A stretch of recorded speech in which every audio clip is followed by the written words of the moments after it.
Alright, this is Vegeta 8259 again, and today I'm going to be doing an educational video. I was talking to, well, actually I've talked to several people about this. People who had seen some Gundam model kits, mostly on eBay, because this is pretty much the only place you can find these that I'll be talking about, nowadays anyway. And they saw some Gundam model kits on eBay, and they were going to buy them, but they passed on them because they thought they were bootlegs because the box art was different. And I looked at the auctions and I noticed that the model kits weren't bootlegs.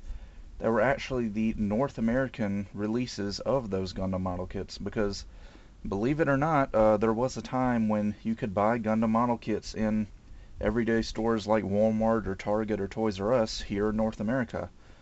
But sadly those days have passed, and you can still occasionally find the North American releases in stores. Not like walk-in stores, but like eBay and sometimes online stores.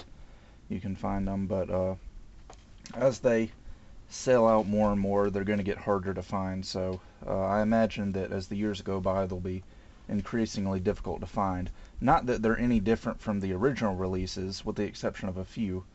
But anyway, I thought I'd just make this video to show off the various different box variations that the North American kits came with.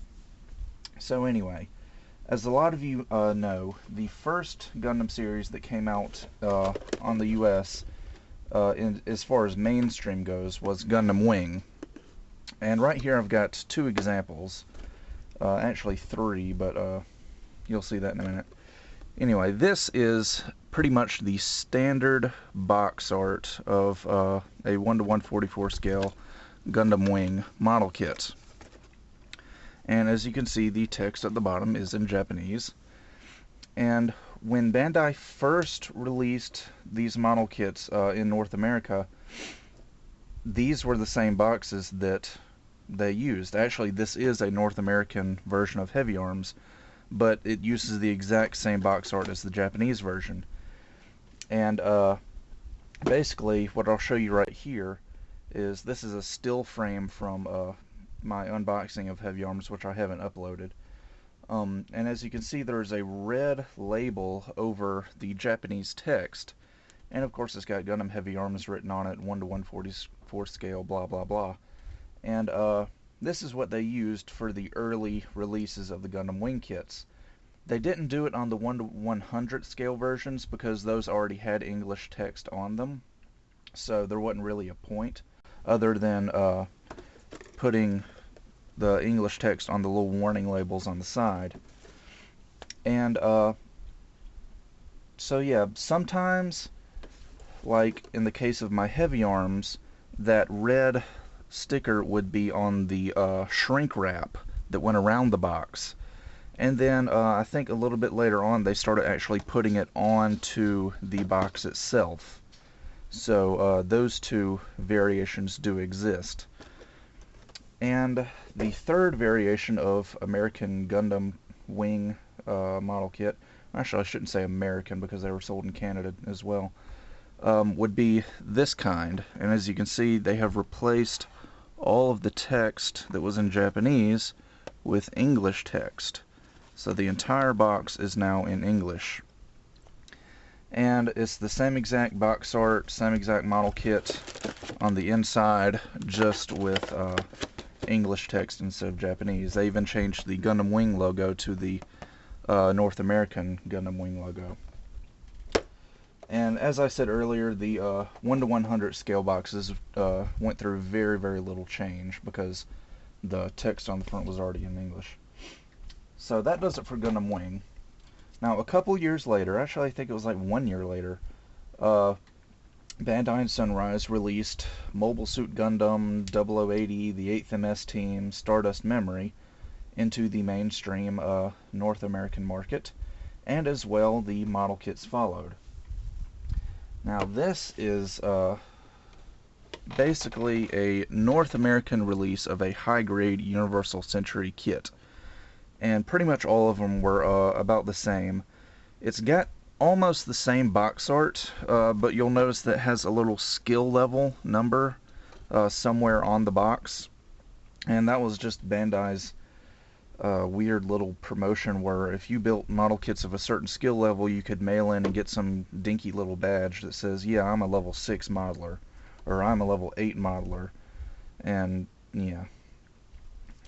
Anyway, you'll also notice that on one side of the box there's no art like there is on the Japanese version, but it's got a explanation of the different skill levels, whereas, you know, level 1 is like a 1 to 144 scale no grade, and all the way up to level 10 is a perfect grade. So that's kind of how Bandai did that ranking.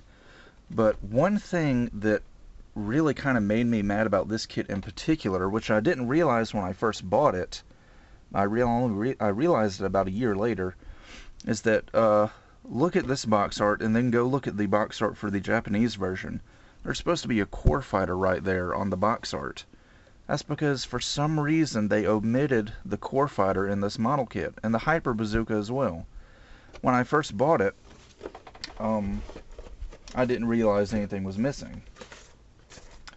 And then about a year later I saw a Japanese version, and I said, wait a minute, this kit's got a core fighter and a hyper bazooka. How come mine didn't come with one? And check this out, they even omitted it from the instructions.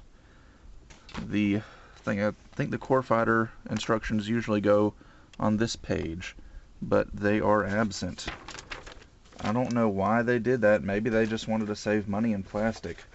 That sounds like something Bandai would do, but it seems to me like it would cost money to remove it rather than just leave it in and resell it in America. But anyway, yeah.